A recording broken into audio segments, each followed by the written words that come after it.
La hemostasia es el proceso mediante el cual se mantiene la integridad de los vasos sanguíneos. Eso se refiere a que ante una eventual lesión, esos tienen que repararse, pero con un detalle, y es que también se tiene que mantener la fluidez de la sangre. Todos hemos tenido alguna vez una herida que ha sangrado. Hemos visto que ese sangrado se ha detenido espontáneamente. Bueno, este proceso que detiene el sangrado se llama hemostasia, ¿no? Que técnicamente es, lo que le decía, es mantener la integridad de los vasos sanguíneos ante cualquier lesión.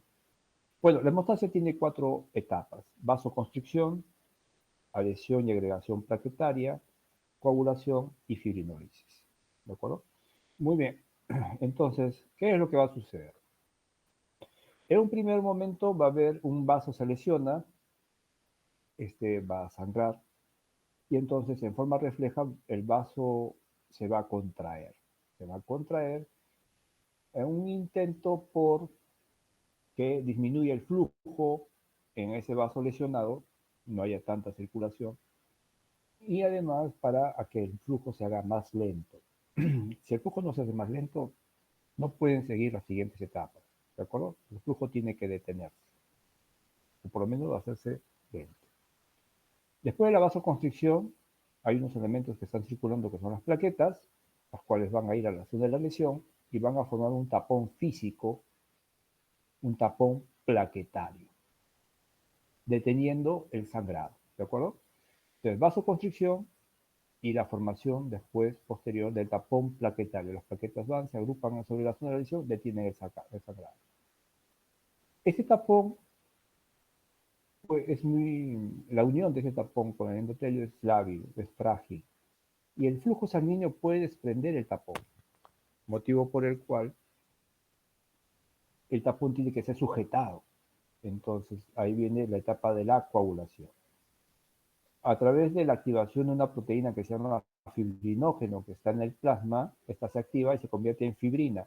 Esta fibrina va a caer sobre el tapón plaquetario, sujetándolo para que éste no se desprenda. Si no se da la coagulación, el tapón se desprende y la persona vuelve a sangrar. ¿De acuerdo? Muy bien. Entonces viene la coagulación para formar el tapón estable. El tapón estable.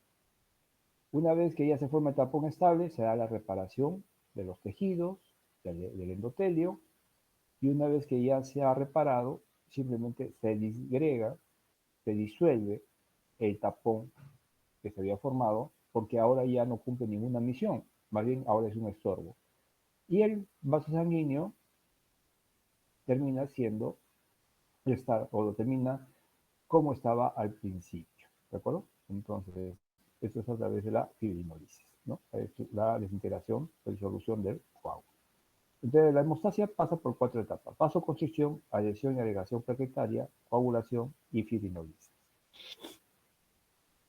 Bien, entonces, desde aquí ya vemos que puede haber varios problemas, ¿sí? Si no hubiera plaquetas, el problema sería de la adhesión y la agregación plaquetaria, ¿no? Si no hubiera plaquetas o estas no funcionan, no se formaría el tapón plaquetario.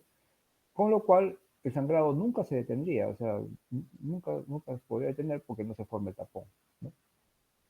O plaquetario, ¿sí?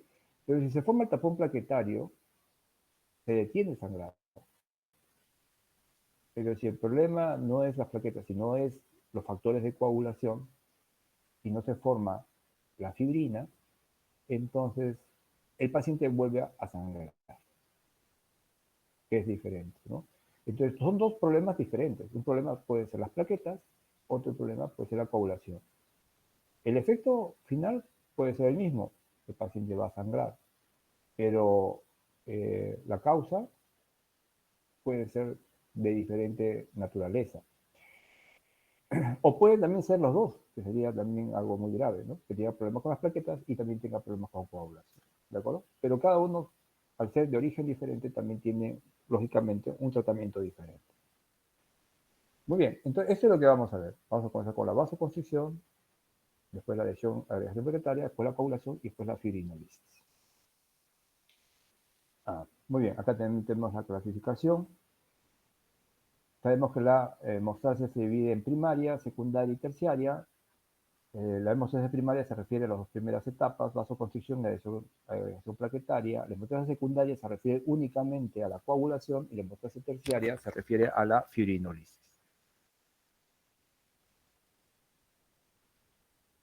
Muy bien. Ahora, esta secuencia es didáctica, porque todo comienza en el momento mismo que se lesiona el vaso sanguíneo. Lo que sucede es que hay periodos de latencia, ¿no? Que aparentemente dan la ilusión de que son secuenciales, que uno se inicia, termina, inicia la siguiente etapa, termina y da la siguiente etapa, pero no es así. Todo se inicia en el momento mismo que se genera la herida, inclusive la última etapa que es la fibrinolisis. Muy bien. Ahora, entonces comenzamos con la vasoconstricción. La vasoconstricción, hemos dicho, la intención es derivar la sangre a otros vasos sanguíneos que están íntegros, disminuir el flujo en el propio vaso, disminuyendo su velocidad. Si no se disminuye la velocidad en el vaso que está sangrando, entonces el flujo no va a permitir de que se da en la siguiente fase de la coagulación, en especial que se forme el tapón plaquetario. ¿De acuerdo? Entonces la vasoconstricción es importante y es lo primero que se va a observar porque es la más rápida, la que tiene menor tipo de latencia. La vasoconstricción tiene tres mecanismos: miógeno, nervioso, humoral. Ustedes saben que todos los vasos sanguíneos tienen una capa de fibra muscular, una pared muscular. Muy bien, cuando se daña un vaso, dañan la pared vascular, la pared muscular, y va a contraerse en forma refleja. Además, si algo daña el vaso, también puede dañar los nervios que van hacia ese vaso, y este también se va a contraer en forma refleja, solamente que en este caso va a ser por un estímulo nervioso. Y el mecanismo humoral se refiere de que los tejidos dañados van a secretar una serie de elementos que van a mejorar la contractibilidad del vaso sanguíneo, como la serotonina, noradrenalina, endotelina, adrenalina, tromboxanado. Entonces, lo primero que va a suceder cuando se daña un vaso es la vasoconstricción. Ahora, la vasoconstricción no siempre es efectiva. ¿De acuerdo? La vasoconstricción no siempre es efectiva. En los vasos muy grandes, la vasoconstricción, el flujo sanguíneo en los vasos muy grandes es muy fuerte y la vasoconstricción no lo puede detener. No puede reducir la velocidad. Este es el ejemplo de las arterias mayores a 1 centímetro. Entre esas tenemos la más grande, la más importante, la aorta. Pero también tenemos los otros vasos que se derivan de esta arteria aorta, como son la arteria ilíaca, las arterias femorales. En los miembros superiores tienen a la arteria humeral, ¿verdad? Son vasos que por su diámetro tienen un flujo demasiado grande y la vasoconstricción no va a ser efectiva. Ustedes tienen el caso, como ejemplo, este caso muy llamativo, es de los toreros, por ejemplo. Los toreros arriesgan mucho su vida.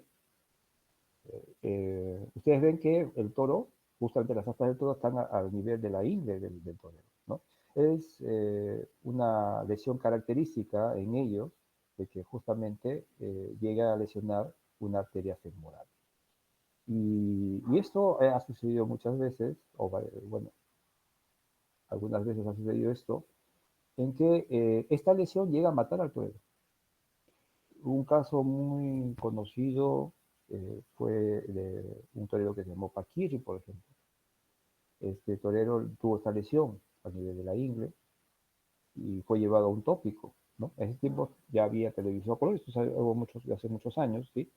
Pero lo más saltante de esto es de que murió ante cámaras y siendo atendido por un equipo de salud.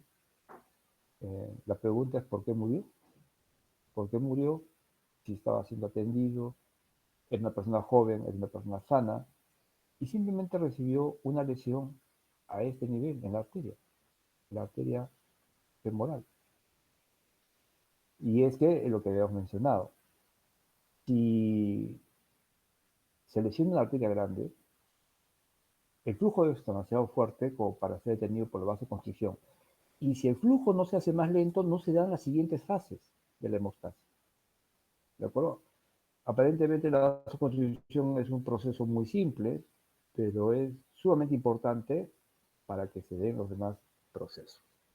Sucede con todos los vasos grandes, ¿de acuerdo? Entonces, no se puede esperar que un vaso mayor a 1 centímetro detenga el sangrado por sí solo, ¿de acuerdo? En el otro extremo tenemos a los capilares. Los capilares no tienen vasoconstricción, porque no tienen esa pared muscular, no tienen la capa muscular. Entonces, no puede haber vasoconstricción. Entonces, en ellos también está el problema de que el flujo no se pueda contener lo suficiente para que se inicien las siguientes fases. ¿De acuerdo? Esto es diferente al primer caso. En este caso, el caso de las arterias grandes, sí hay vasoconstricción, pero no es efectiva. En el caso de las capilares, no hay vasoconstricción, porque no tiene fibras musculares lisas. Muy bien, entonces, ¿qué se hace en esos casos? En los vasos grandes, justamente lo que se trata de hacer es simular la vasoconstricción con un torniquete. Y esto es posible. Si es un miembro, entonces lo que se hace es un torniquete. ¿Cuál es la función del torniquete? Justamente simular a la vasoconstricción. Entonces, la función del torniquete no es ocluir el vaso, porque si no se necrosaría toda la extremidad, ¿no? En la parte distal al torniquete, se necrosaría porque no llegaría sangre oxigenada. La intención del torniquete es simplemente hacer más lento el flujo, el tiempo necesario para que se activen las siguientes fases de la hemostasia. ¿De acuerdo? Y es por eso que hay toda una técnica para el torniquete y no necesariamente es ocluir por ocluir el flujo sanguíneo.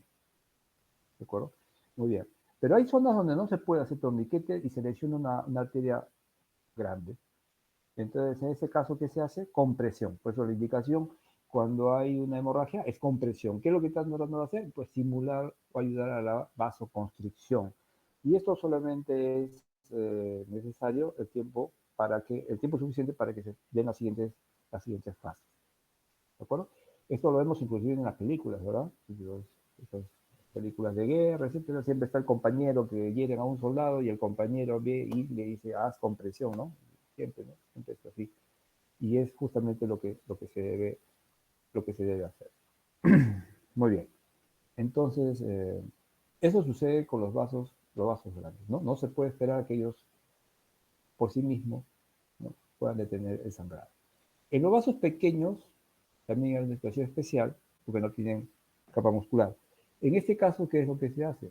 Bueno, ustedes han ido seguramente al odontólogo, muchas veces han extraído una pieza dentaria y lo que hacen ellos es colocar algodón y decirle al paciente, cierre usted la boca, presione con sus dientes, ¿verdad? ¿Qué es lo que está haciendo? Compresión, también lo mismo. Pero la compresión también, en ese caso, sería suficiente, ¿no? Muy bien. Entonces, eso es lo que sucede con la vasoconstricción. Entonces, ¿en dónde sería efectivo? Bueno, los vasos de menos de 1 centímetro, de mediano calibre sería, ¿no? De mediano calibre, menores de 1 centímetro, pero más grandes que un capilar. Después de la vasoconstricción viene la adhesión, activación, agregación plaquetaria. Las plaquetas que están circulando van a agregarse sobre la zona de la lesión. Sobre la zona de la lesión, formando un tapón físico. ¿De acuerdo? Aquí este gráfico, para la lesión, las plaquetas se aglomeran y forman un tapón físico. ¿Quiénes son las plaquetas? Las plaquetas son esferas aplanadas de 2 o 4 micras de diámetro, que son fragmentos de citoplasma de una célula que se llamó megacariocito, así lo habíamos realizado, ¿verdad? Este megacariocito, ¿no? Ya hemos visto este gráfico, trata de ganar la circulación emitiendo unos pseudópodos y la sangre al golpear, al cizallar estos pseudópodos, va a fragmentar, los va a fragmentar formando a las plaquetas, ¿no? Pero las plaquetas son fragmentos de citoplasma de una célula que se llama megacariocito. ¿Por qué se llama megacariocito? Porque las células son sumamente grandes. Mega significa grande, carion es núcleo y cito es célula. Es una célula de un gran núcleo. Ustedes la ven en comparación a las otras células, que son los glóbulos blancos, el tamaño de un megacariocito, sumamente grande. ¿Por qué es tan grande? ¿Por qué es tan grande? Cuando se forma la stem cell, comienza a diferenciarse y va a comprometerse con la línea de los megacariocitos, va a formar la unidad formadora de colonias S, la unidad formadora de colonias de megacardioblastos, y estos van a sufrir mitosis, como ustedes ven en un círculo, un recuadro azul, que acá está el recuadro azul, es lo que se trata de remarcar. Van a después a dar lugar a los promegacardioblastos y después a los megacardioblastos. Pero ellos ya no sufren mitosis, sino sufren endomitosis, ¿no? Este recuadro es este aquí que está con endomitosis, del mismo color. Entonces ellos ya no sufren mitosis, sino endomitosis. ¿Qué cosa es la endomitosis? Es el proceso mediante el cual la célula se prepara para la división celular, pero no se divide. Es decir, duplica su material genético, duplica su citoplasma como si se fuera a dividir, pero no se divide. Es una división frustra. Entonces, al hacer eso varias veces, puede llegar a tener hasta 32N de carga genética. Ustedes saben que una célula tiene 2N de carga genética. Entonces, cuando se divide, se prepara para la división, se convierte en 4N, pero no se divide, después en 8N, 16, 32N. Entonces, pues acumula mucho material genético, mucho citoplasma y termina siendo lo que hemos visto, un megacardiocito. De ahí forma sus gránulos y estos gránulos van a contener una serie de elementos que van a ser necesarios para la coagulación y para la agregación plaquetaria. Y finalmente va a formar tabiques de citoplasma, ¿no? Tabiques. ¿Para qué? Para que cuando se tenga que fragmentar, el contenido no se extravase. Siempre todo fragmento que, que surja de cuando se va a cuando el pseudópodo se proyecta hacia el torrente vascular y este sea golpeado, siempre se fragmente y estos fragmentos siempre estén recubiertos de membrana plasmática. Entonces eso se ha preparado previamente. ¿De acuerdo? Muy bien, entonces un megacardiocito puede dar lugar de 2.000 a 6.000 plaquetas. El proceso dura de 5 a 10 días y el proceso se llama trombopoiesis. Trombo es plaqueta, poiesis es formación. Ustedes ven aquí, este es el interior de un vaso sanguíneo, es una microfotografía electrónica.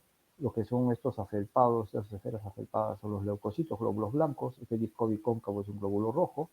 Y esto que está señalando las flechitas es el pseudópodo que se ha proyectado al interior del vaso sanguíneo, porque es el interior del vaso sanguíneo. Este es el pseudópodo que se va a fragmentar y va a dar lugar a las plaquetas. Entonces, regresamos. ¿Qué cosa es las plaquetas? Son fragmentos de citoplasma de una célula que se llama un mecariocito, tiene la forma de una esfera aplanada de 2 a 4 micros de diámetro, están en 150.000 a 450.000 plaquetas por milímetro cúbico, hay una reserva de un 33% de las plaquetas en el vaso, hay un número similar en el pulmón, entre el pulmón y el vaso hay un 50% más de plaquetas de las que están circulando, es la reserva, simplemente están reposando en los capilares. Como el flujo es en esos capilares, el flujo es muy lento, entonces ahí ellas pueden reposar. ¿De acuerdo? En casos de emergencia salen a la circulación inmediatamente. Por eso es que una persona pues, se les puede tomar un dosaje de plaquetas en un momento dado, pasa por una situación de estrés, una situación de emergencia, se vuelven a tomar y puede suceder que las plaquetas hayan hasta duplicado en concentración. Y esta es la explicación. Muy bien, el tiempo de vida media es de 8 a 13 días, una semana en promedio. Tiene un fosfolipio especial que es el factor plaquetario 3 y tiene los gránulos que habíamos mencionado, ¿no? Los gránulos de diferentes de glucógeno que son comunes a todos, pero ellos tienen los gránulos alfa y los gránulos densos que son propios de las plaquetas, ¿no? Los gránulos son propios de las plaquetas. Una serie de mediadores para las siguientes fases que vamos a ver ya en las clases. Muy bien, como ustedes ven, las plaquetas provienen del megacardioblasto, que provienen a su vez del stem cell, ¿de acuerdo? Entonces, en eso son células que provienen de la médula ósea. Muy bien. Por cierto, un detalle. El stem cell, cuando pasa a ser células progenitoras, va a tener dos caminos. O se convierte en una célula linfoide o se convierte en una célula mieloide. Las linfoides son fáciles de recordar porque va a dar lugar a los linfocitos en sus diversas variedades. Y los mieloides van a ser todos los otros elementos, los glóbulos blancos, los polimorfos nucleares, los monocitos, las plaquetas y los eritrocitos. La diferencia entre ambos radica en que la mieloide, todo el proceso de maduración, de diferenciación y maduración, se da en la médula ósea, mientras que la linfoide va a ser el inicio en la médula ósea y va a terminar en los órganos linfoides, como el timo, el vaso y los ganglios linfáticos. ¿De acuerdo? Entonces, esa sería la diferencia. Entonces, los megacariocitos que provienen de los megacaroblastos son totalmente mieloides, es decir, todo su proceso de desarrollo lo tienen en la médula ósea. Muy bien. Ahora, así como los glóbulos rojos dependen de la eritropoyetina, las plaquetas dependen de la tropopoyetina. Es un factor estimulante que está en todo el proceso, en todos los pasos de diferenciación de las plaquetas, inclusive en la última fase de la fragmentación. Bien, estas plaquetas están circulando libremente por la circulación, y cuando el vaso se rompe, son las primeras en salir. ¿Por qué son las primeras en salir? Porque están adyacentes a las paredes del vaso. Las plaquetas son menos densas que los glóbulos rojos. Los glóbulos rojos son más grandes, son más numerosos y son más densos. Y simplemente por un fenómeno físico, que llama un fenómeno reológico, las plaquetas son desplazadas cuando circulan hacia las paredes. No están mezcladas al azar con los glóbulos rojos. Se desplazan pegadas a las paredes. Los glóbulos rojos las empujan hacia las paredes. Y entonces, cuando el vaso se rompe, las primeras en salir son las plaquetas, porque son las más cercanas a la pared. Y cuando la plaqueta sale, la plaqueta tiene un receptor de GP1, un receptor de colágeno. El colágeno es la matriz que está detrás del endotelio, como ustedes ven. Cuando sale la plaqueta, ella tiene un receptor de colágeno, que es el GP1B. Entonces, adentro no hay colágeno, entonces la plaqueta circula libremente. Pero si se sale del vaso sanguíneo, se va a encontrar con el colágeno y se va a quedar atrapada. La unión de colágeno con GP1B se llama adhesión plaquetaria. Adhesión plaquetaria. Y esta adhesión plaquetaria puede ser mejorada por un factor que se llama el factor de von Willebrand. La unión del GP1B con el colágeno no necesita realmente el factor de von Willebrand, pero sí la unión es mucho más eficiente si este está presente. Muy bien. Ahora, una vez que se da la adhesión plaquetaria, unión de plaqueta con colágeno, entonces va a venir la activación plaquetaria, donde se da una serie de eventos comenzando con el cambio de forma, que denominamos metamorfosis viscosa, que es el cambio de forma y formación de pseudópodos. La activación del GP2B3A, la síntesis de tromboxano 2, la secreción del contenido de los gránulos y la activación procoagulante de la membrana. Entonces, una de las cosas que va a suceder es que la plaqueta, una vez que se sufrió la adhesión al colágeno, cambia de forma, se dilata y emite unos pseudópodos, ¿no? Y aquí está.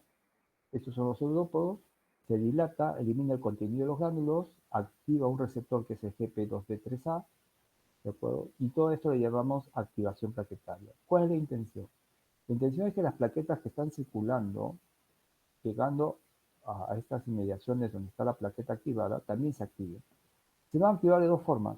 O tocan la membrana con membrana, y eso hace que la otra plaqueta se active, o entren en contacto con el contenido de sus gránulos, lo cual también hace que las plaquetas se activen. Entonces, la primera plaqueta se activó por la unión con el colágeno, pero las siguientes plaquetas se van a activar o por el contenido o por el tocar al pseudópodo de la plaqueta. Entonces, todas las plaquetas que están llegando comienzan a activarse y a hacer lo mismo. Y entonces viene una reacción en cadena que tiene como centro la primera plaqueta que sufrió la adhesión plaquetaria. Ahora, la plaqueta con plaqueta finalmente se van a unir a través de una molécula de fibrinógeno. El fibrinógeno es la proteína de mayor concentración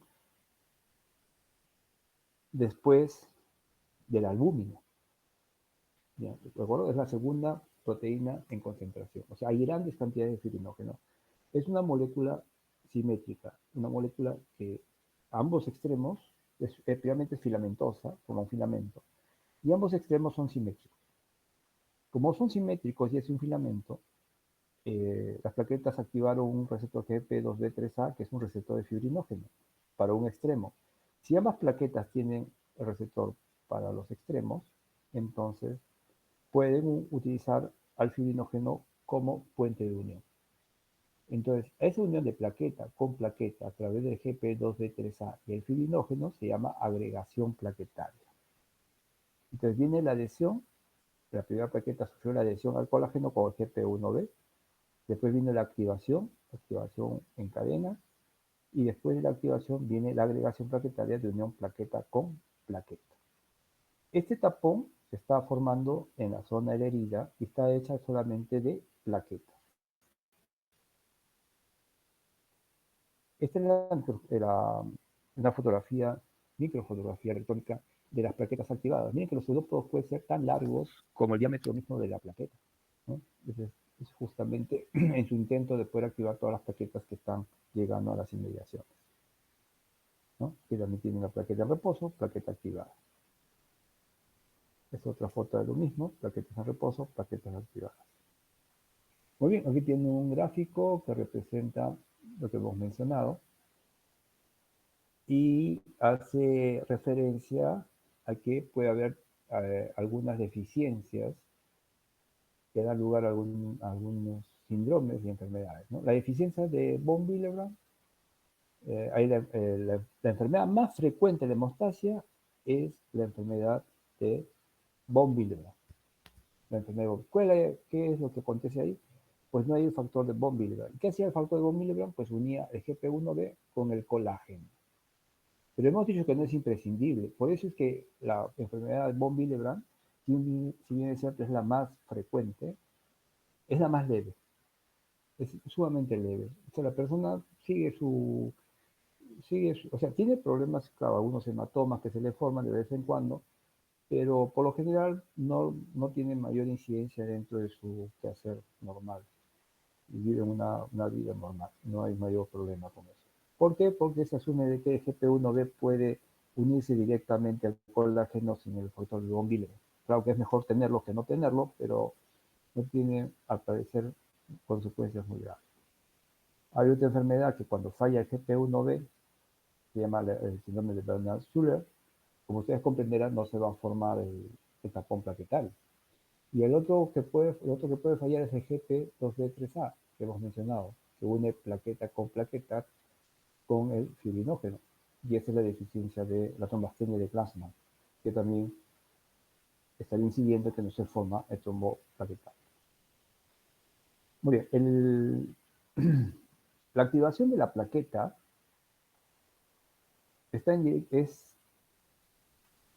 tiene una relación inversa con el AMP cíclico, es decir, a mayor AMP cíclico, inhibición plaquetaria, a menor AMP cíclico, activación plaquetaria.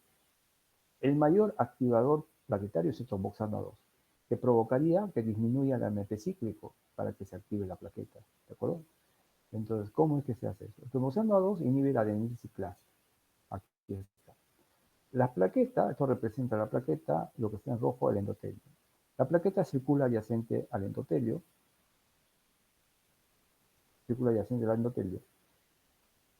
y ustedes ven aquí el tromboxano A2. El tromboxano A2 inhibe la adenilciclasa. ¿Qué hacía la adenilciclasa? Convertía el ATP en AMP. Si no hay AMP, entonces no puede haber AMP cíclico. La fosfatidiesterasa convertía el AMP en AMP cíclico. Entonces, tromboxano A2 inhibe la adenilciclasa, no se forma AMP y por lo tanto no hay AMP cíclico. Y si no hay AMP cíclico, hemos dicho que hay una relación inversa con la activación, no hay AMP cíclico, se activa la plaqueta.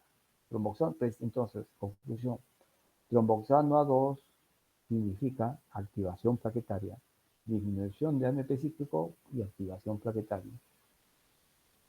Muy bien. El tromboxano A2 proviene de los fosfolípidos que están en la parte interna de la membrana, especialmente el ácido araquidónico, el cual a través de una fosfolipasa 2 es liberado y una ciclooxigenasa lo convierte en endoperóxidos formando tromboxano 2. Como la plaqueta no tiene núcleo y no tiene organelas, sí, bueno, perdón, sí tiene organelas, lo que no tiene es núcleo, porque es un fragmento de citoplasma, sí tienen organelas, eh, pero no tiene capacidad de regeneración.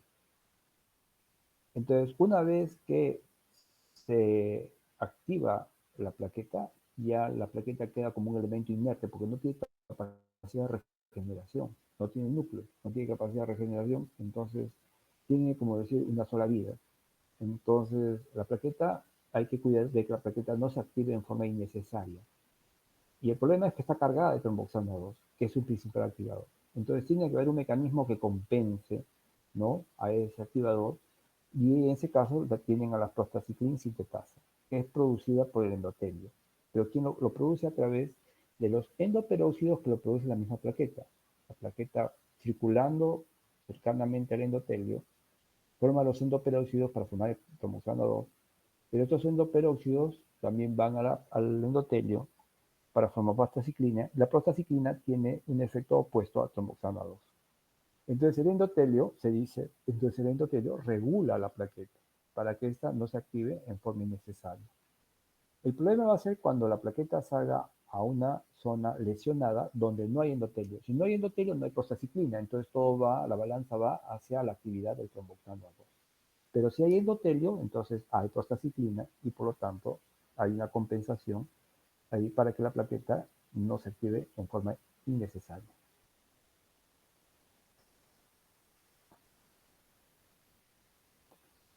Muy bien. Ustedes en la práctica han visto el tiempo de sangría. Muy bien. Con una lanceta lo hacen sobre un lóbulo de la oreja. También hay otra forma de hacerlo en el antebrazo. Lo que hacen con esa lanceta, que en forma estandarizada crean una lesión, un corte del mismo tamaño siempre, ¿no? Eso es estándar, porque la lanceta siempre es del mismo tamaño. Doctor, Y entonces va a provocar un sangrado. doctor, Un sangrado. Sí, tenía una consulta respecto al sí, anterior, al tapón plaquetario. sí. También leí que había una cuarta etapa que era la secreción, que era después de la agregación, que La era, secreción, perdón.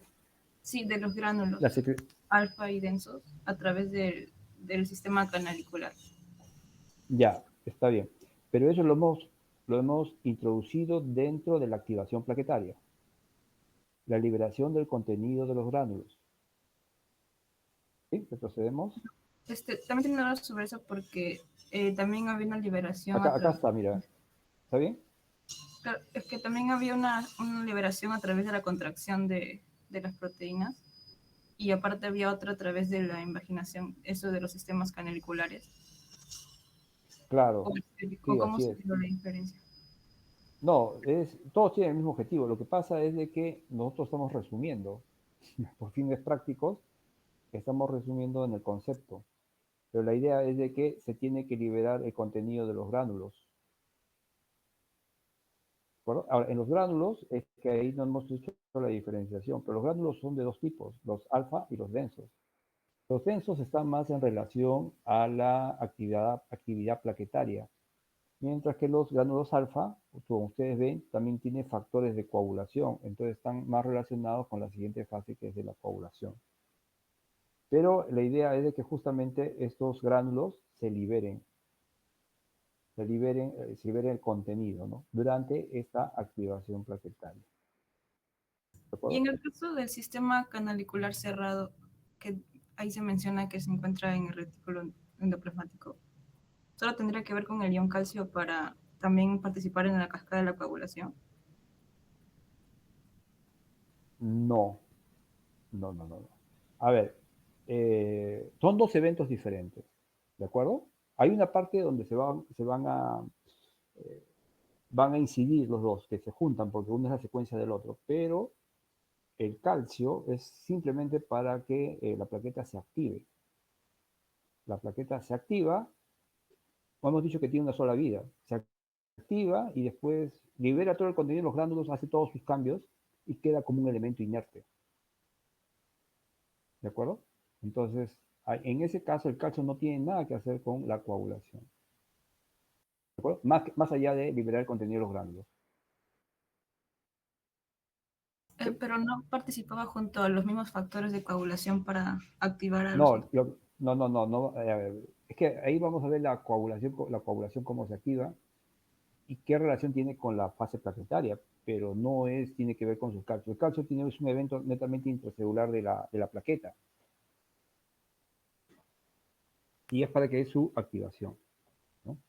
El problema de la plaqueta es que la plaqueta o se activa o no se activa, pero una vez que se activa, ya hace todos los procesos que hemos mencionado y ahí queda. Entonces ya no tiene cómo interrelacionar con la coagulación, más allá de exponer su superficie.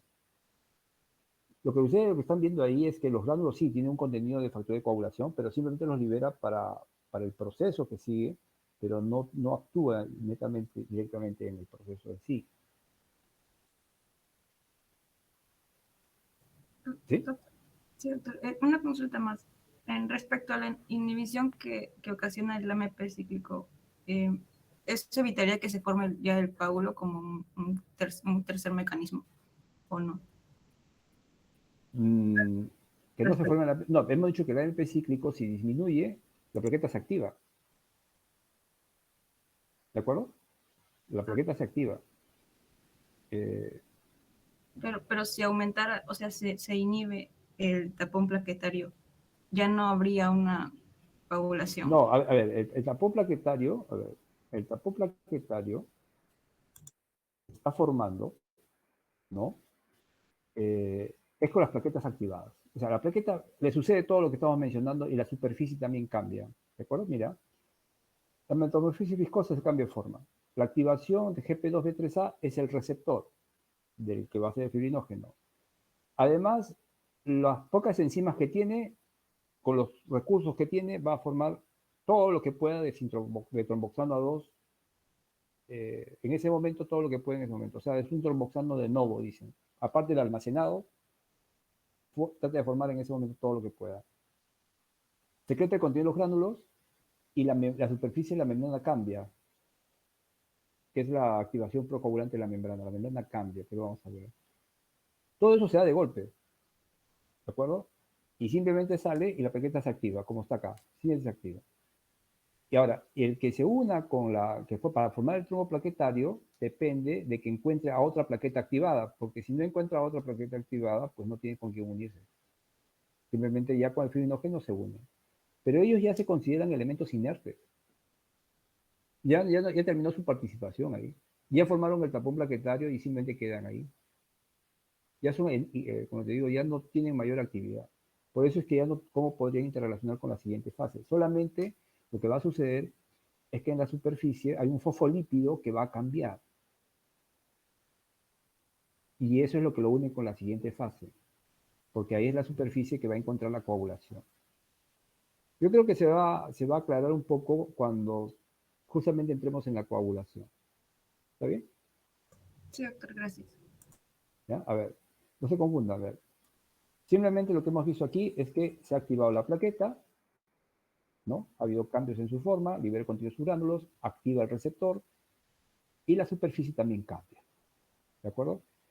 Y hace que esto se haga en todas las plaquetas que llegan alrededor.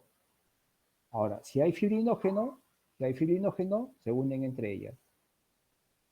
¿De acuerdo? Porque el GP2B3A es un puente, es un receptor para que el fibrinógeno sirva de puente. Desde ahí ustedes también, por lo tanto, van a ver que el fibrinógeno, que es especialmente actúa en la coagulación, también tiene una incidencia en la agregación plaquetaria. Si no hubiera fibrinógeno, pues tampoco se forma tapón plaquetario, porque no había fibrinógeno. ¿De acuerdo? Muy bien, entonces las plaquetas se unen unas sobre otras, como hemos mencionado, y forma el tapón plaquetario. ¿De acuerdo? Hasta ahí, hasta ahí. Se detiene el sangrado. En ese momento se detiene el sangrado. ¿Qué es lo que ustedes han hecho? Cuando ustedes hacen una herida y han tomado el tiempo de sangría, que es el tiempo que demora en detenerse el sangrado, es justamente el tiempo que demora en formarse el tapón plaquetario. ¿De acuerdo? El tiempo de sangría es el tiempo de demora de formar el tapón plaquetario. Si la persona tiene problemas de coagulación, o sea, la siguiente fase que sujeta al coágulo, la persona volvería a sangrar. Pero si la persona tiene problemas de plaquetas, nunca se detendría el sangrado, porque no tiene plaquetas. Nunca se detendría. Esa es la diferencia entre ambos procesos. ¿De acuerdo? Entonces, lo que ustedes deben recordar es que el tiempo de sangría es la formación del tiempo del trombo plaquetario, que es el trombo inestable. Bien, eso es lo que ustedes han visto. Bueno, esta es otra prueba también, que es el recuento plaquetario. Bueno, eso se ve al microscopio, se pone la muestra de sangre con un reactivo especial para poder solamente ver las plaquetas y se hace el recuento, ¿no? Ahora, las plaquetas tienen un valor de referencia, como hemos dicho. Las plaquetas, ya ustedes comprenderán de que un estado sin plaquetas, una persona sin plaquetas, es un estado incompatible con la vida. La, la, la cantidad de plaquetas normales mínima es de 150.000. ¿Cuánto se estima necesario para que una persona pueda funcionar con plaquetas? Bueno, está entre 1.000 y 5.000, pero ese es un caso extremo, está al borde de la muerte. Mucho menos, por eso es que ustedes van a ver los protocolos de emergencia, cuando comienzan a haber disminución de las plaquetas, comienzan con los 50.000. Pero todavía está lejos, dice, los 5.000. No, pero es que si ya tiene 50.000, probablemente siga bajando. Y si finalmente se queda sin plaquetas, la persona simplemente moriría. ¿De acuerdo? Entonces, ¿por qué moriría? Porque normalmente en el organismo se estaban formando microtraumas. Las articulaciones cuando rozan, el corazón cuando late, todo órgano cuando se mueve, todo rozamiento genera microtraumas. Esos microtraumas se están constantemente reparando. Entonces, si no hubiera las plaquetas, esos microtraumas no se repararían y se harían cada vez más grandes. Por eso es que una persona, la trombocitopenia, que una persona se quede sin plaquetas termina siendo una emergencia, porque si se queda finalmente sin plaquetas, comenzaría a tener sangrados internos, a pesar de que no se golpee, a pesar de que no tenga realmente una herida cortante, la persona va a tener heridas internas que finalmente van a sangrar y que se van a hacer cada vez más grandes, y esas hemorragias internas provocarían la muerte. ¿De acuerdo? Entonces, la trombocitopenia finalmente es incompatible con la vida. Y por eso es que es algo muy serio cuando uno lo ve dentro del contexto médico o clínico. Es muy preocupante que una persona esté disminuyendo sus plaquetas progresivamente. Muy bien. Entonces, ahora que hemos visto lo de las plaquetas, que se ha formado el tapón plaquetario y se ha detenido el sangrado, y hemos dicho que el tapón se puede desprender y volver a sangrar.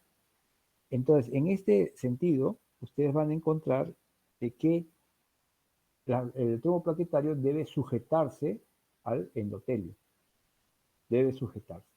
Y para esto se tiene que formar la fibrina. La fibrina es una red proteica que proviene del fibrinógeno. Ustedes lo ven aquí, estos filamentos son fibrinógenos. Estos fibrinógenos se activan y se convierten en fibrina. La fibrina se une con otras moléculas de fibrina, formando cuerdas, como aquí ustedes lo ven. Los filamentos se unen, forman cuerdas. Y las cuerdas al unirse forman una red. Y esta red, al ser más densa, precipita, cae y sujeta al tapón plaquetario para que éste no se desprenda. ¿De acuerdo? Entonces, si ustedes lo ven, son moléculas muy parecidas, porque el cambio es mínimo, pero la diferencia está en que el fibrinógeno no se une con fibrinógeno, pero la fibrina sí se une con fibrina. Y entonces la fibrina se forma la red, las cuerdas forman la red y la red cae. Y el tapón plaquetario, que también le llamaban tapón blanco porque estaba hecho solamente de plaquetas y tiene ese color, ahora se convierte en un tapón rojo.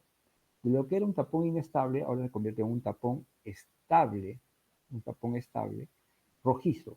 ¿Por qué rojo? Porque al caer atrapa a los glóbulos rojos que le dan esa coloración. Entonces el tapón blanco es inestable, el tapón rojo es estable. ¿De acuerdo? Entonces, esto es lo que sucede. Entonces hay que diferenciar el fibrinógeno de la fibrina. El fibrinógeno serían los monómeros y la fibrina es un polímero. ¿de acuerdo? En forma de red. Entonces regresamos aquí. Y entonces ustedes lo ven. El fibrinógeno hemos dicho que es la proteína de mayor concentración después de la albúmina. Se va a polimerizar y va a formar la red proteica de fibrina. Entonces, el fibrinógeno es una proteína soluble. La fibrina es una proteína insoluble. El término coagulación justamente apela a este hecho. Ustedes han visto otras situaciones donde hay coagulación, ¿verdad? Por ejemplo, la clara del huevo, cuando ustedes lo someten al agua caliente, se coagula.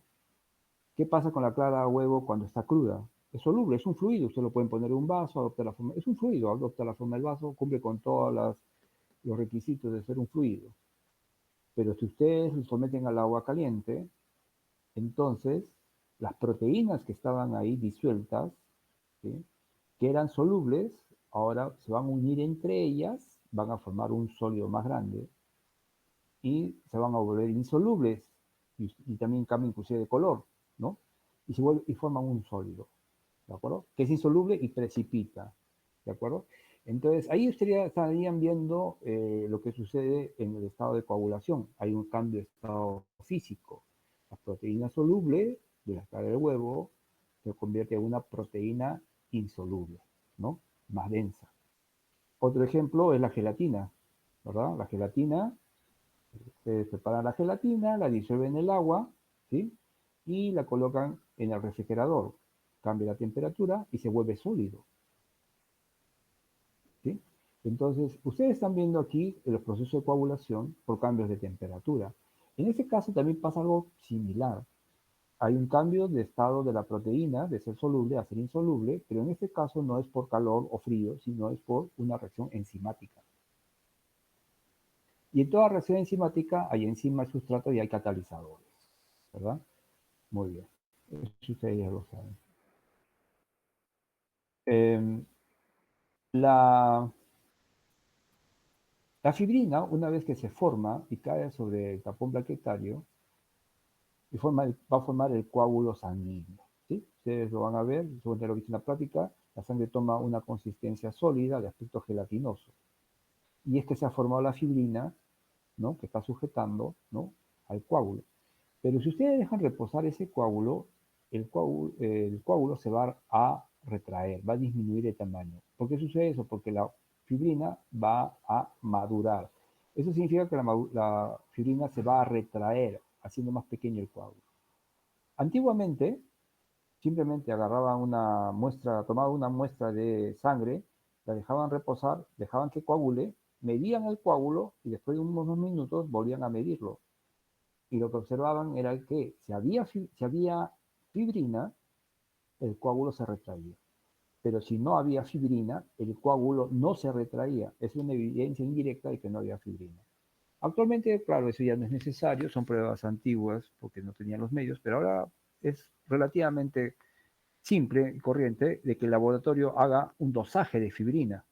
Y bueno, la prueba también se puede utilizar, pero mejor es hacer un dosaje y saber exactamente cuánta fibrina hay y si es que hay o no hay fibrina.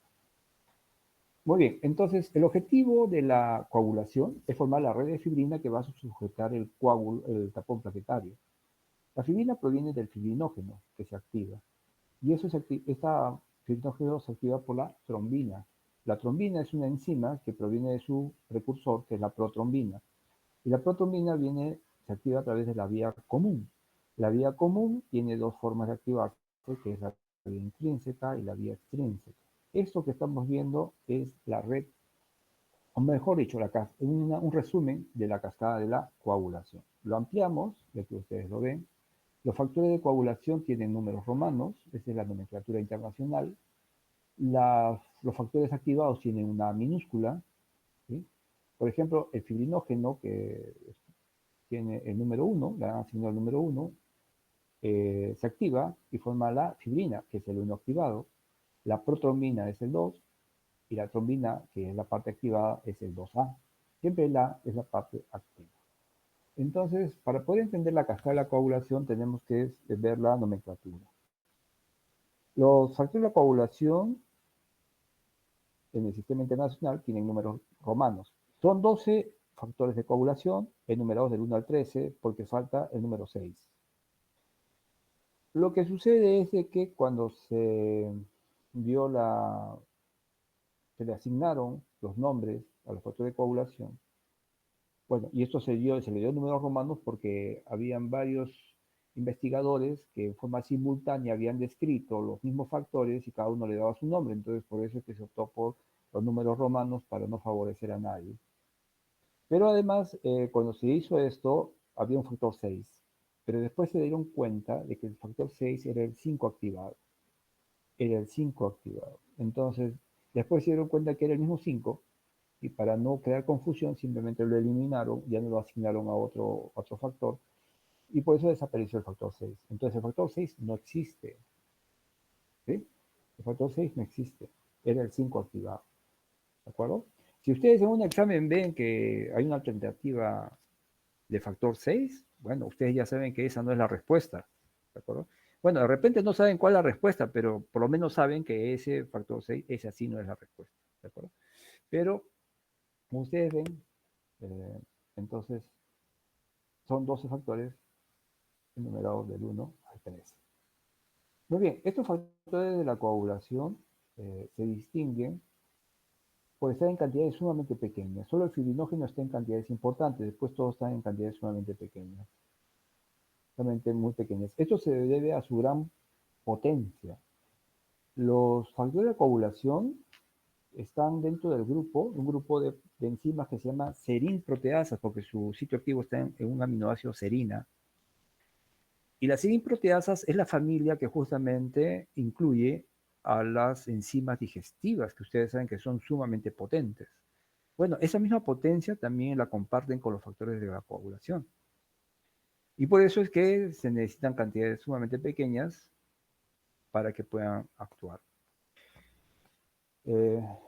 Lo que también es necesario recordar es que la vida media de las factores de coagulación es importante, sobre todo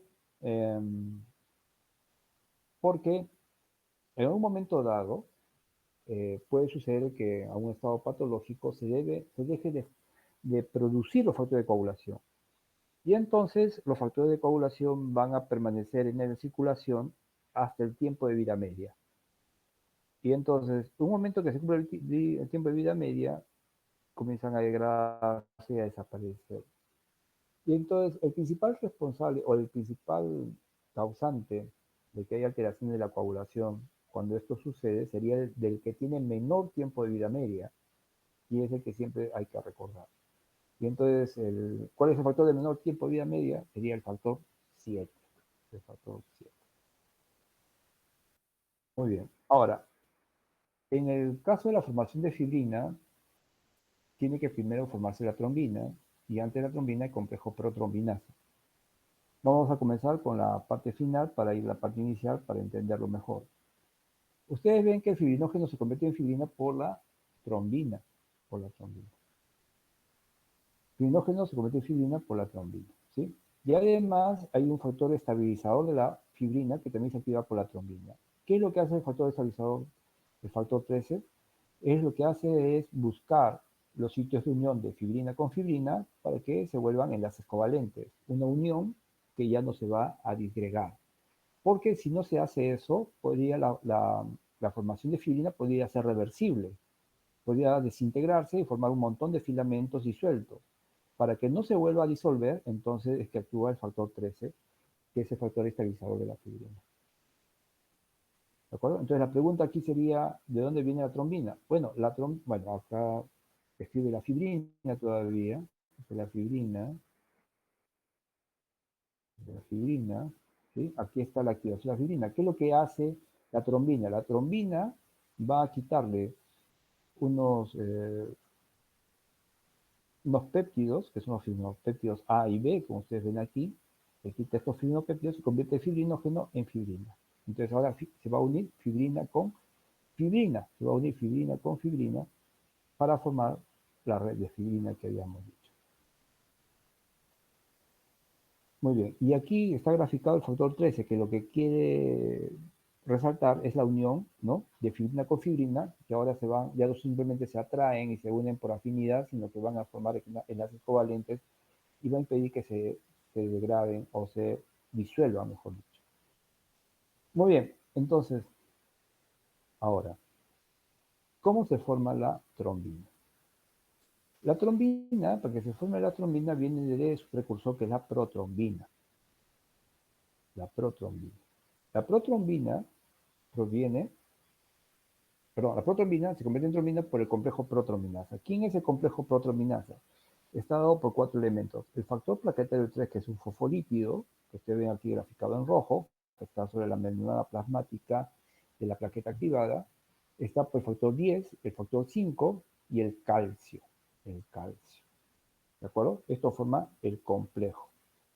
El complejo. Protrombinasa. Este complejo protrombinasa va a activar al factor 2, le quita el péptido residual,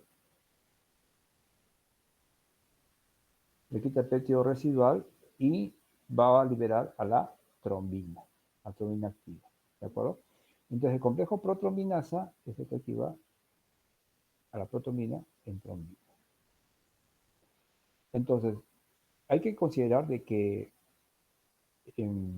entre los factores de coagulación, el 5 y el 8 son coenzimas, catalizadores. El calcio es un ion, ¿de acuerdo? Después todos son enzimas simógenos que tienen que activarse. O sea, son enzimas que tienen un sitio activo al cual tienen que liberarlo para que entre en actividad. Eso es un simógeno. Entonces, todos son simógenos, a excepción del 5 y el 8, que son catalizadores, y el 4, que es el calcio. Entonces, aquí se forma el complejo protrombina.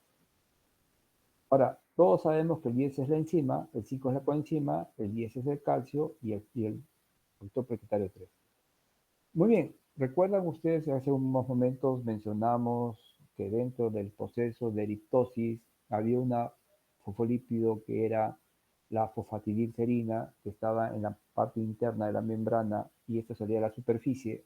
En el caso del glóbulo rojo, esa era la señal que servía para que los macrófagos puedan capturarlo y degradarlo. Pues acá sucede lo mismo, solamente que en la plaqueta, una vez que se activa, el fosfolípido también sale a la superficie. Es la fosfatidilcerina otra vez, la que sale a la superficie, pero en este caso es para que sobre esa superficie se puedan colocar el factor 10 y el factor 5 activado. El factor 10 es la enzima, el 5 es la coenzima o catalizador. Y no se da sobre cualquier plaqueta, se da sobre la plaqueta activada. ¿Y dónde está la plaqueta activada? Sobre la zona de la lesión. Sobre la zona de la lesión. Entonces, sobre la zona de la lesión se va a formar el complejo protrombinasa que activa la trombina, el cual va a activar al fibrinógeno en fibrina. ¿De acuerdo? No se da en cualquier sitio, se da sobre la superficie. Este es lo que se mencionaba como la actividad procoagulante de la membrana, que cambia la membrana porque cambia su superficie. Muy bien. Ahora, este proceso, el cual el fosfolípido sale de la parte inferior a la parte, de la parte interna a la parte externa, le llaman scrambling. Scrambling, ¿de acuerdo? Scrambling. Y se habla de una enzima que es la que ocasionaría esto, que es la escramblasa. ¿De acuerdo? Escramblasa. Ahora se habla de eso. Muy bien. Ahora, para que el factor 5 se coloque sobre la membrana no hay problema, pero para que el factor 10 se coloque sobre la membrana hay problema. ¿Por qué? Porque el factor 10 tiene carga negativa y el fosfolípido también tiene carga negativa. ¿Cómo se unen dos elementos que tienen carga negativa? A través de una carga positiva. Y entonces, si se va a dar, miren ustedes, factor 10 carga negativa, fosfolípido carga negativa, se rechaza. Pero él tiene que formar el complejo. ¿Cómo es que se va a hacer? Pues esa es la función del calcio. El calcio sirve para formar un puente de unión entre dos elementos negativos. Se pone el calcio que es positivo y los dos se unen. ¿De acuerdo? Entonces, ¿y qué hace? Y entonces, para que se forme este complejo, se necesita de calcio. Si no hay calcio, no hay formación del complejo protrombinasa y por lo tanto no hay formación de trombina y no hay formación de fibrina. Ustedes en la práctica seguramente han utilizado un anticoagulante quelante del calcio, que no es el citrato, es el oxalato. Y lo que hacen es retirar el calcio de la muestra y por lo tanto detienen la coagulación.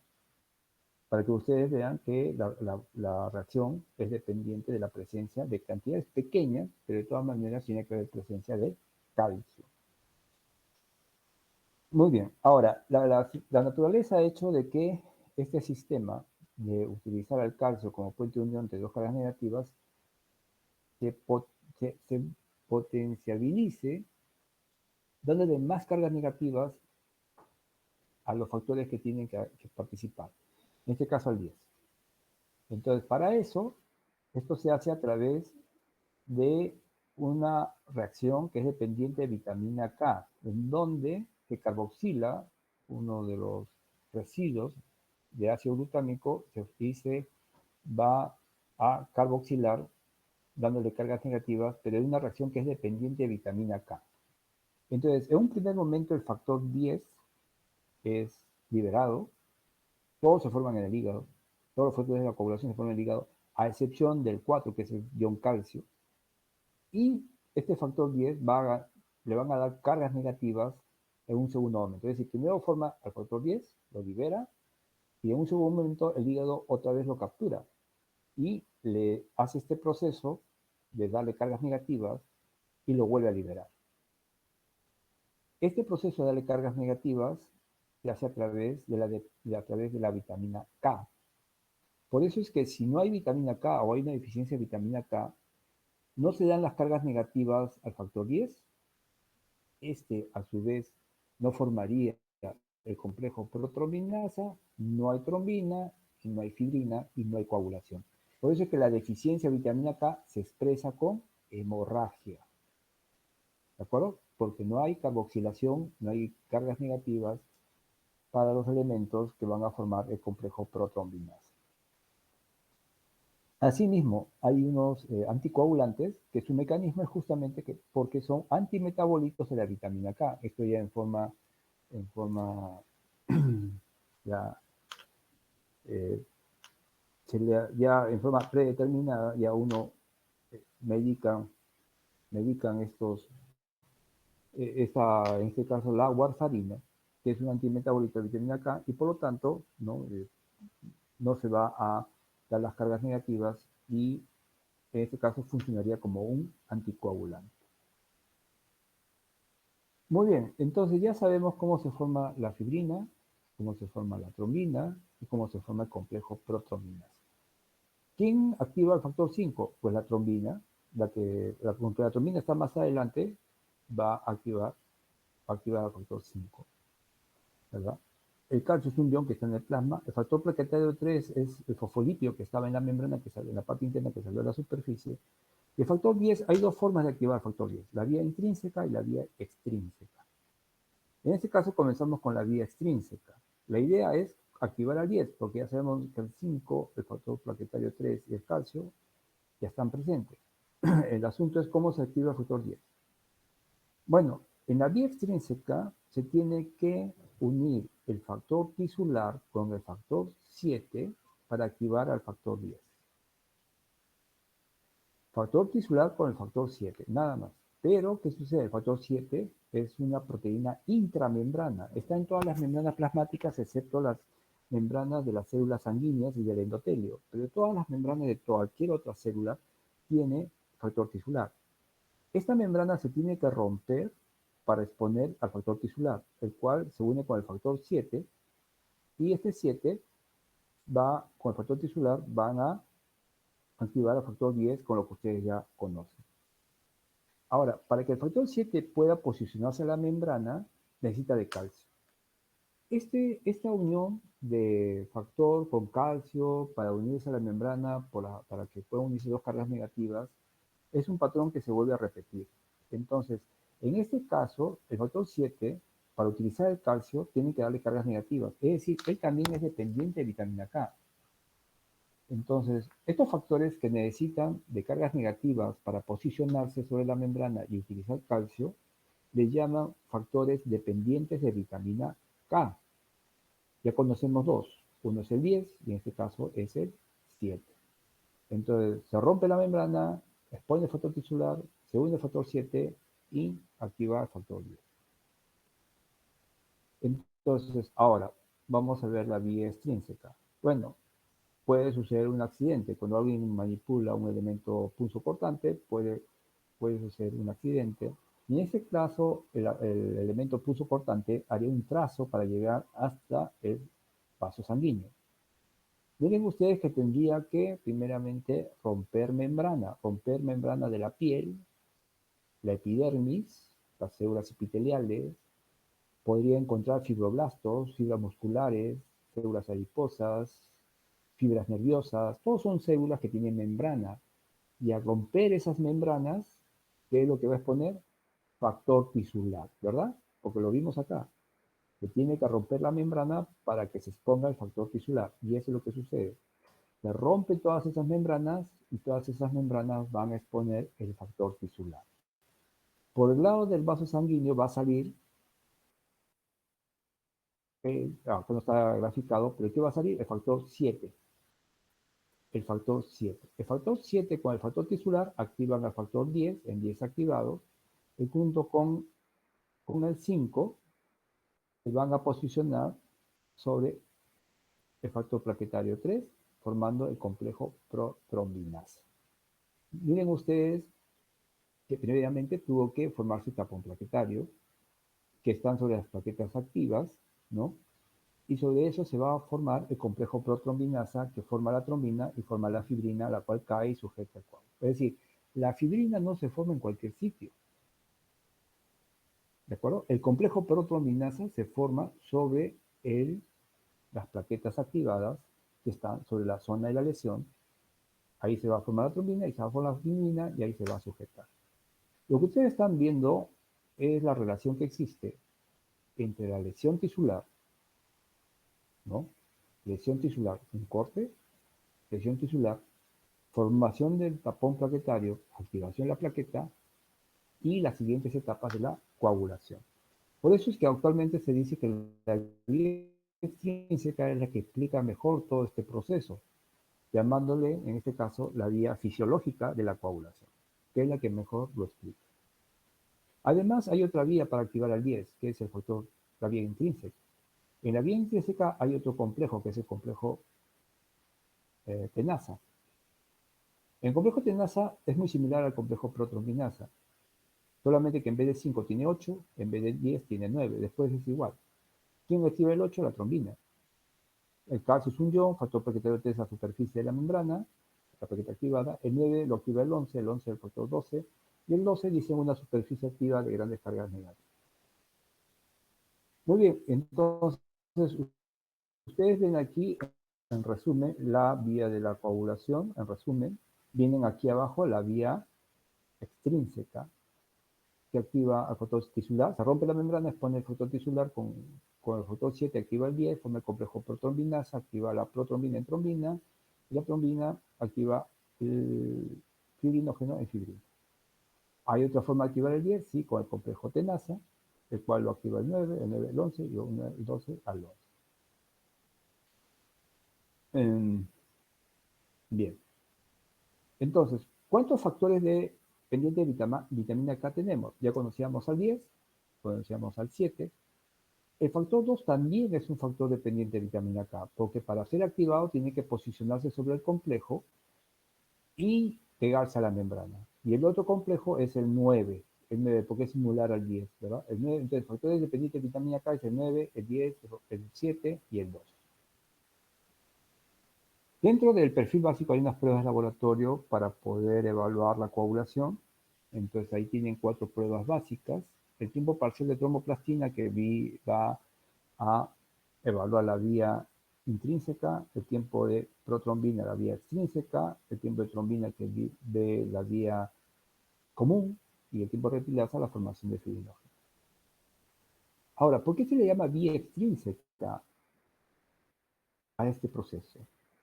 Porque para que se pueda activar la coagulación en la vía extrínseca, tiene que exponerse factor tisular. Pero hemos dicho que no hay factor tisular en el endotelio ni en los los elementos que están en el torrente vascular. Es decir, no hay factor tisular ni en los glóbulos rojos, ni en las plaquetas, ni en los leucocitos, ni en el endotelio. Entonces, si ahí no hay factor tisular, entonces la única forma de activarse la coagulación es a través de la ruptura de membrana de células que están por fuera del vaso sanguíneo. De ahí su nombre de vía extrínseca, ¿de acuerdo? Porque la activación está por fuera del vaso sanguíneo, porque ellos no tienen factor tisular. ¿Por qué no tienen factor tisular? Porque sería un desastre. Miren ustedes que los glóbulos rojos pueden embolizarse, pueden romperse, quizás accidentalmente, pero puede suceder. El leucocito también puede erizarse, una plaqueta, etcétera. Pero no hay ruptura de tejido, no hay ruptura del vaso sanguíneo. Entonces, si se rompiera el glóbulo rojo y tuviera factor tisular, activaría la coagulación cuando no se necesita. Además, el mismo flujo sanguíneo puede erosionar el endotelio, exponiendo el factor tisular si lo tuviera. Entonces, no se ha roto realmente el endotelio, pero activaría la coagulación. Por eso es que la naturaleza ha retirado al factor tisular del torrente vascular. ¿De acuerdo? Y entonces, como solamente está por fuera del vaso, pues de ahí viene su nombre, vía extrínseca. Muy bien. Así como hay factores, oye, estos son los factores que participan en la coagulación, es un resumen. La coagulación tiene que delimitarse, porque si no, todos los factores de la coagulación podrían seguir activándose. ¿Sí? Haría una reacción en cascada, porque no es que, a ver, ¿dónde está? ¿Sí?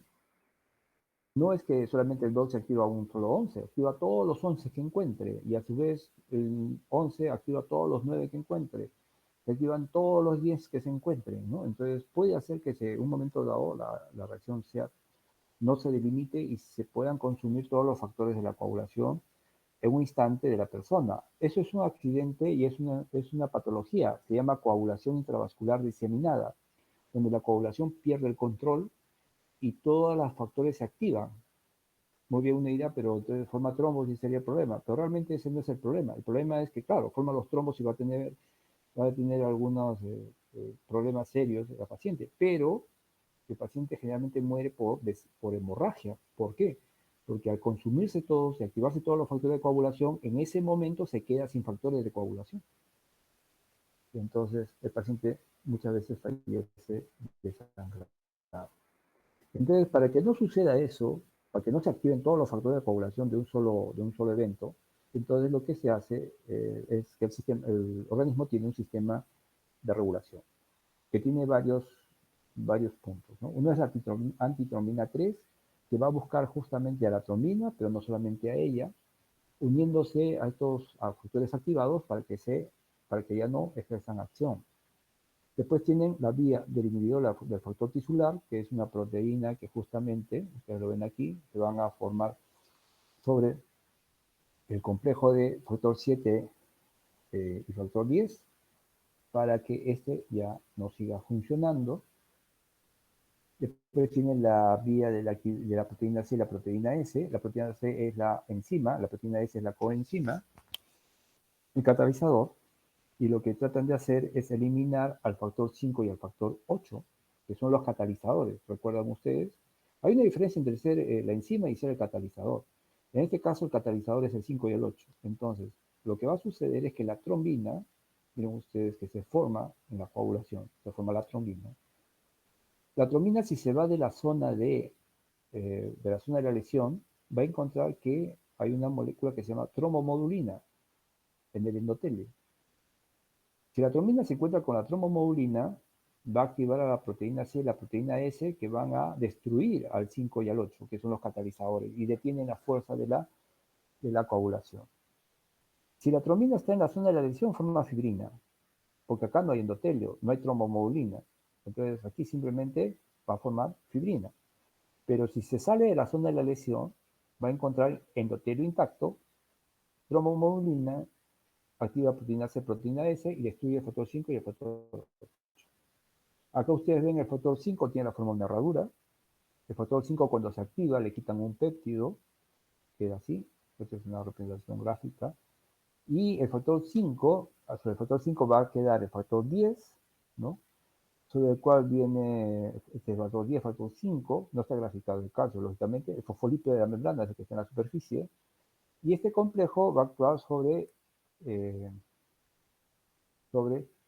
ese complejo protrombina, sobre la protrombina, para que se active. Pero ¿qué va a suceder? Si viene la proteína C, destruye al factor 5, y al destruir al factor 5, desintegra todo el complejo. Desintegra todo el complejo y ya no actúa. Muy bien, el flujo sanguíneo también actúa como un diluyente, ¿no? Para los factores de la coagulación. Y ustedes aquí tienen un resumen de que todo esto, lo que hemos mencionado, hay varios puntos donde la coagulación se va a restringir para que no sea una reacción en cadena generalizada, sino solamente se enfoque sobre la zona de la lesión.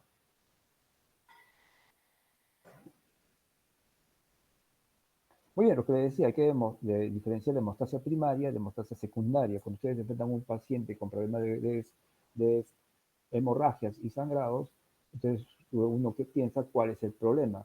Bueno, o es plaquetas o es coagulación por lo general, ¿no? Entonces son dos cosas diferentes que se evalúan también de forma diferente y tienen tratamientos diferentes.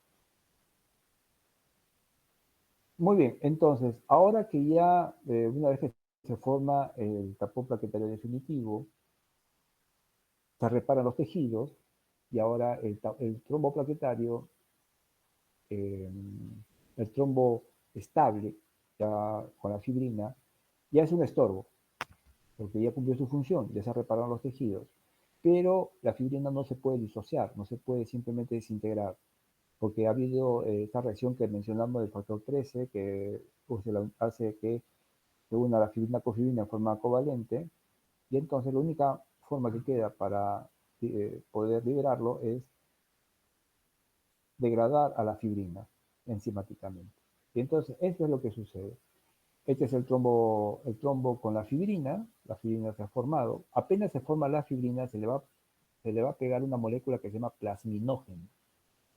Este plasminógeno, ¿no? Se le pega a la fibrina y los tejidos van a secretar una molécula que es el activador tisular del plasminógeno, que convierte el plasminógeno en plasmina, y la plasmina es la que degrada a la fibrina. Y al degradar a la fibrina, hace de que se libere el coágulo por fragmentos. Y estos fragmentos son captados por los macrófagos y reciclados. Y de esa forma se libera del trombo y todo queda como estaba al inicio. Muy bien. Entonces, hay varias formas de activar al plasminógeno. Hay un activador endotelial, hay un activador tisular, ¿no? Hay activadores plasmáticos, e inclusive hay enzimas que pueden ser bacterianas que pueden hacerlo, pero lo normal son los tres primeros que hemos mencionado. Muy bien, esto lo grafica también el plasminógeno, que es un zimógeno, y hemos visto es una molécula que tiene que activarse, tiene que quitar un péptido para que se pueda activar. El plasminógeno se encuentra tanto en el plasma como en el suero, ustedes ya saben a qué se refiere. Se sintetiza en el hígado, ¿no? Y apenas, como les digo, tiene una afinidad por la fibrina. Apenas se forma la fibrina, se le pega el plasminógeno. Y la plasmina ya es la fase activa de este plasminógeno. Bueno, eso es lo que ya hemos mencionado. Esto representa pues a la fibrina, ¿no? Se forman los polímeros de fibrina, ¿no? Esto representa la fibrina.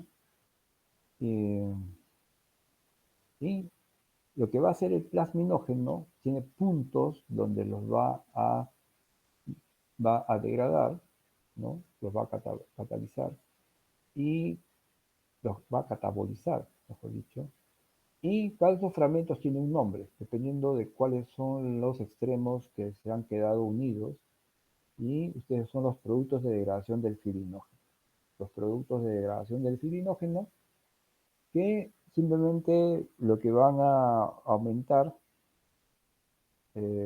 cuando aumenta su concentración, uno puede decir entonces que está aumentando la fibrinolisis, ¿no?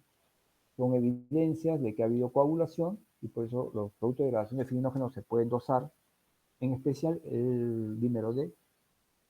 Y estos productos de degradación de fibrinógeno pues sirven para evaluar la actividad de la coagulación.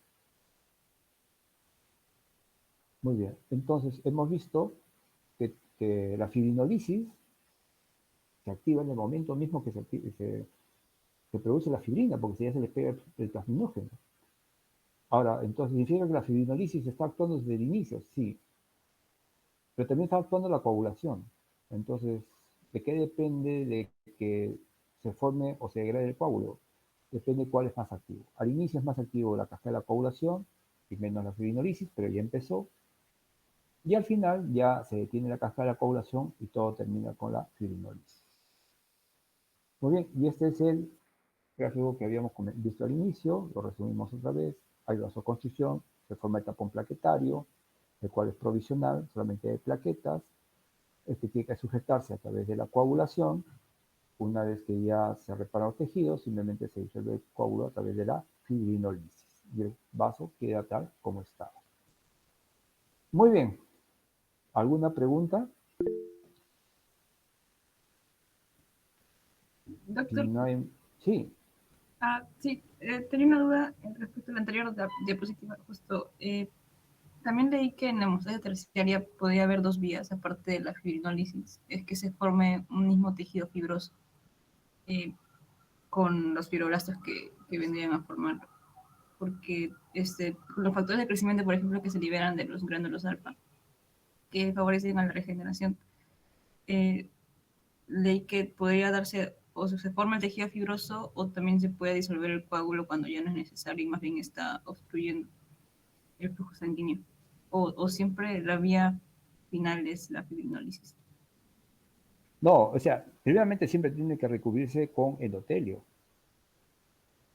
Siempre tiene que recubrirse este tapón plaquetario. Al desprenderse tiene que dejar una superficie de endotelio. Ahora, lo que está debajo del endotelio ya depende de los diferentes factores que tú estás mencionando, ¿no? De que si se va a o se regenera el tejido que normalmente estaba, o simplemente se queda una cicatriz como fibrosis. Pero finalmente todo siempre tiene que estar recubierto con endotelio. No cabe que haya una reparación y no haya endotelio. Tiene que quedar tal como estaba, al menos desde el punto de vista, desde el interior del vaso sanguíneo, tiene que quedar como estaba. En forma natural y normal, ¿verdad? Es a eso que te refieres. ¿Sí? O sea, siempre se va a la disolución del coágulo. Siempre tiene que darse la disolución del coágulo, pero puede suceder, eso estamos hablando en fisiología normal. Ahora, si tú hablas de patología, ya no es así. El coágulo puede persistir, se puede hacer más grande. Es más, si ustedes comienzan a leer sobre distintas patologías, lo más frecuente, la aterosclerosis, es el coágulo, el ateroma que finalmente se rompe, tiene la hemostasia, la coagulación, la fibrina, y cada vez se hace más grande y más grande, y finalmente se ocluye el vaso sanguíneo. Es un proceso que no se detiene, ¿no? De lesión y de formación de los trombos, ¿no? Y finalmente se fibrosa, cicatriza y sigue creciendo y creciendo, ¿no? Finalmente pero eso ya es patología. Eso es patología. Lo otro que puede suceder y que es peligroso es que se desprenda el trombo, porque el trombo puede circular, ir a un vaso pequeño y obstruirlo y finalmente generar isquemia, que también sucede, ¿no? Entonces, eso es también muy peligroso. Pero eso también es patología. Lo que hemos visto es el proceso natural y normal, el proceso natural y normal, sobre lo cual ya ustedes ya seguirán ahondando y viendo todas las alteraciones, ¿no?, que puedan suceder. ¿Sí? Pero de forma normal tiene que finalmente liberarse el coágulo. Ese es el proceso normal. Sin generar embolias, ¿no? Porque el desprendimiento del trombo, y si sale a la circular, ya se convierte en un émbolo, y ahí viene la embolia, ¿no? El embolia, ¿no? Muy bien. Sí, ahí ustedes van a encontrar bastantes procesos ¿no? Que también están ligados a otro tipo de enfermedades, ¿no? Se mezclan, pero siempre sobre la base de lo que es el proceso de la hemostasia, ¿no? Se une a otros procesos más de daño y entonces ya ahí hay una diversidad de situaciones que pueden generar. ¿De acuerdo? Pero ya lo demás es patología. ¿Sí? Por lo pronto, lo que ustedes necesitan saber es el proceso normal, tener bien claro los procesos y las etapas para que ya puedan ahondar en esos temas.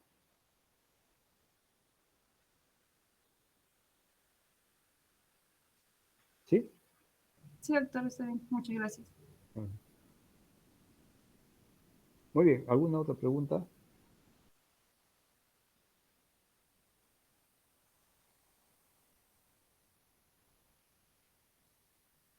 Bueno, si no hay mayores comentarios, mayores aportes. Entonces yo creo que damos por culminar la clase de hoy. Les agradezco su atención. Será hasta una próxima oportunidad. Gracias. Gracias, doctor. Muchas gracias, doctor. Gracias, doctor. Muchísimas gracias, doctor. Gracias, doctor. Gracias, doctor.